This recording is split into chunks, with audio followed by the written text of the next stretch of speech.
Hi there, just read this disclaimer please. Hi there guys. Right, so as the name of the video suggests... Oh, sorry, first of all, I just wanted to let you know about a new channel that one of my viewers has started. Trade to Fire. So please go over there and have a look if you like. It only just occurred to me, but the word trade is a bit misleading actually. So if you're not interested in short-term trading, don't be put off because he's a long-term investor. Really, so yeah, like I say, don't be put off by that part of the name. But go over there. It's already way more professional than I'll ever be, and more cohesive as well. So anyway, there we go. There's that little suggestion for you. I'll leave a link in the description. So today's topic is, right, so I've been, obviously here's my target portfolio that you might be familiar with. And I've just been looking at it, and each time I think to myself, right, what move shall I make next to get closer to the target portfolio? Each time I look at it, I'm always thinking that is going to be the last one to go, because it makes me a bit uncomfortable, you see. I mean, if that fund was in isolation, I'd quite like the look of it. It's, it's high yielding. I like the top 10 holdings. It sounds good. But the problem is there's so many similar funds already in my target portfolio. City of London's similar-ish, a bit lower yielding, but higher growth in dividend. Merchants is very similar to it. And Lowland is, again, a bit different. It's got some mid-cap stuff, but it's also got some very similar stuff in it. And the other thing is, at the moment I've got 1, 2, 3, and it would be 4 if I went for that one. It would be 4 Janice Henderson run investment trusts, and I just feel like it's a bit much, that 33%. If you exclude the cash, that would be 33% of my portfolio, all run by the same company, which just worries me a little bit. They might all be using the same research, and if bits of that research turn out to be wrong or misguided, who knows, all 4 of them might do badly. I don't know. It just feels a bit uncomfortable. 3 feels a bit better. International Income, City of London and Lowland. So I just feel like I should go for something completely different. So I've been looking at other trusts. I basically went on the AIC's website. So I've got in mind at the moment, I'm thinking about 3 different trusts. So the first one is the most unusual one. It's the only trust in its sector. What was the sector actually? I can't remember. Royalties, that's the sector in the AIC's website. So it's about songs and owning the rights to the songs and getting paid for when they get used in adverts and when they get played on the radio and when people buy the CDs, if anyone does that anymore. I just thought it was something really interesting and different. So do we recognise any of these? Something just like this, Love Yourself. And I recognise that song. I thought it was Sweet Dreams Are Made of These though, not this. Let's listen to see if it's...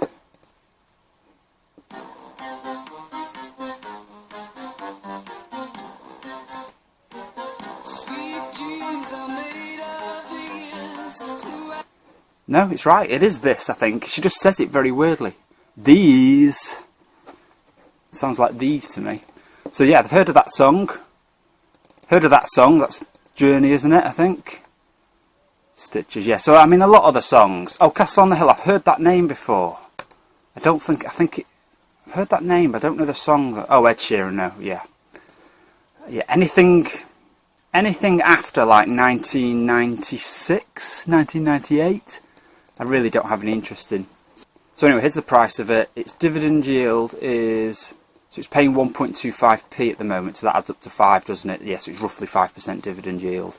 But it's very new, obviously. It only started trading in 2018. So it's just kind of getting up and started. That's why the dividend in the first year was so much lower, 0.5p.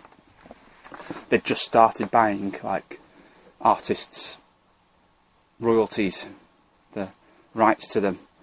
So if we look at the Let's have oh, actually here, oh, the Kaiser Chiefs. So they've got the whole of the Kaiser Chiefs back catalogue. Quite like them, even though they're not really my time frame. But yeah, a lot of the music isn't to my taste at all. I hate all this pop stuff. Uptown Funk, oh my god, I was so sick of hearing that every time I went to some public place. Adele, Justin Timberlake's Sexy Back, Storm Z. You know what, I've never liked stuff that's popular at the time, so maybe it's a good thing that I don't know half of these and don't like the ones that I do know. Maybe that's a good sign that it might be good economically, you know. Beyonce. See, the thing is, a lot of these, if we look at the catalogue of songs, a lot of these, they're not the actual artist or the singer or guitarist or whatever. It's not them always that they've bought the royalties off. Quite often it will be the songwriter. Maybe they've only got a couple of songs. So rather than getting a trickle of income from their one or two songs they might have contributed, they might have written, they just get a lump sum from I don't even know how to pronounce it. Hypgnosis. Is that like Ganali, where the G doesn't get pronounced? Hypgnosis Songs. I still say Ganali because I just like the sound of it. So that's why when you read through this list of the catalogue, you don't often recognise the names. But for instance, when you, well, if we look here, here's one of the recent announcements. Bon Jovi's Richie Sambora, actually probably he is quite famous, but I haven't heard of the name before. So you might not recognise the name, but actually if you look into it, he has like a portion of the rights to all the Bon Jovi's back catalogue, I think anyway. Which was, yeah, Living on a Prayer. So sometimes it might not look by the names mentioned, because if we look at the investigate thing here, it's always, every now and again, you'll see a acquisition of music catalogue. Who's this one then? British songwriter Brian Higgins, never heard of him. Let's see if there's any. He's produced and co-written in excess of 35 top 10 hits, including global. I mean, they don't mention the actual songs, but you've heard of those people, I presume. Believe. Ah, that's a Cher song, isn't it? That's another song that annoyed me highly when it was in the charts and played every 10 seconds on the radio. So that's probably a good sign that it annoyed me. Yeah, so you've not heard of Brian Higgins, but you've heard of probably some of his 35 songs. So when you go through the list of acquisitions, you have to read a bit lower down to actually see what kind of songs they might be included. So here's the first fact sheet they did, but there hasn't been one since. What date was this? Yeah, Maiden Investor Fact Sheet, September 2019. So they obviously don't do fact sheets every month. So the top 10 songs, yeah, that's the same as we saw before. Don't stop. Sweet Dreams Are Made of This. Some big songs. Something Just Like This. The Chainsmokers. I think they've got the whole of their back catalogue. See, that's an exception, you see. I think that in this case, the Kaiser Chiefs and that one, the Chainsmokers, I've never heard of them before, they're an exception. I think that is an example of where they have just bought the whole lot of a whole band, rather than just like a portion of it from one of the band members or songwriters. Top songs from before 2000. Ah, here we go. This might be more interesting to me. Don't Stop Believing, Sweet Dreams Are Made of This. I know those two. Would I Lie to You? Is that Charles and Eddie? Dave Stewart. Ari Levine, Locked Out of Heaven, Titanium Baby, When I Was Your Man. Let's Stay Together, Just the Way You Are. Is that the I Love You Just the Way You Are? Is that song? So this is why sometimes it's the less popular songs that they might have a bigger portion of. So like the Bon Jovi back catalogue, Living on a Prayer is going to be a much bigger song than most of these, isn't it? But because it's just one part of the band's royalties they've purchased, that's not going to appear here, because obviously John himself will probably get the lion's share of that band's royalties, I would imagine. Good personal friend of mine is John. That's why I use his first name. So here's a little chart of where the royalties tend to come from. which was quite interesting. So mechanical, i.e. CDs, vinyl. Now I don't know what this means, mechanical streaming. I'm not sure what that means, but anyway, as you can see, nowadays it's quite a small portion in the, so it's the light, oh no, sorry, mechanical's the dark. So reasonably small, not as small as I thought it was. And then performance. Now performance includes performance streaming. I don't know what that means.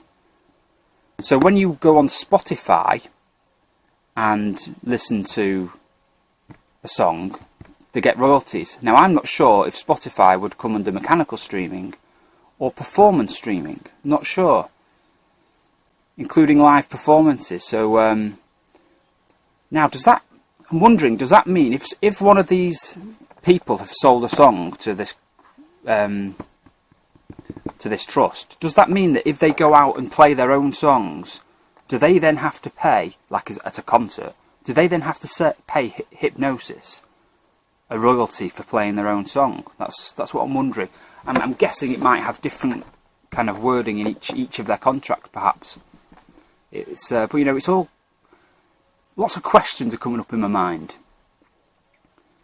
But I think maybe they're not answerable, because it might be that it's just a different case by case basis, probably. I'm guessing. But this is just my preliminary look at this. So at some point, because you know, I'm just gradually getting my way to this portfolio. So this is not something that might happen soon if I do decide to buy some of this. And it would probably be a smaller portion. If I go for 3 funds in this alternative income section, it would be a smaller portion of it, because it's kind of very eccentric, isn't it? It's unusual, probably riskier because of that. Good. So if you hear a song on an advert or in a film, that will add to the light blue section. I hate R&B and hip hop. Not keen on pop. Don't know what EDM is. I like rock. So that's, oh, I like a bit of country. I don't really know any country, but whenever I hear a country song, I like it. I don't own any though. So it's probably a good sign that the genres of music that I like are very small portions, because they're not very popular, the stuff I like. Ah yeah, this is the other thing. I was wondering about, wondering whether these royalties had a expiry. So what did I Google? And I found out here, length of ownership. So it depends on whether it was before or after 1975. If a song was copyrighted in or after 1978, the copyright is valid for life of the author plus 70 years. So that's quite a long time. That's quite good. For more information about, I mean, I don't know, I'm sure it's more complicated than that, but it gives me some comfortableness that actually it's a decent amount of time before the kind of valuation of these songs goes to zero when people can use it. Because like if you're making a YouTube video and you want to put some classical music on your video, you're fine, because classical music's so old that it doesn't have any copyright issues. It's like free for anyone to use. Whereas if you wanted to put other songs, like, in fact, that little clip I played of the Eurythmics just before, if I cared about getting well, that could land me in trouble for putting it on YouTube. Hopefully it's short enough though that no one cares and they'll just leave it. Right, so before the 75, it's 95 years from the date the song was created. So that's, in most cases, that's going to be a bit shorter, isn't it? Because normally people would live at least 25 years after their song came out. Okay, so it doesn't seem too bad. Anyway, there we go. There's my little first look at something a bit different for my portfolio. I mean, if I was purely investing 100% for the returns, I wouldn't go near this. But it's just, I don't know, it just seems fun to like monitor. It just feels nice to be monitoring like the purchase of catalogues, and I don't know, it's just interesting. Something interesting to follow, as well as getting a bit of money from. Anyway, alright guys, that's it. I'll see you next time. Bye bye.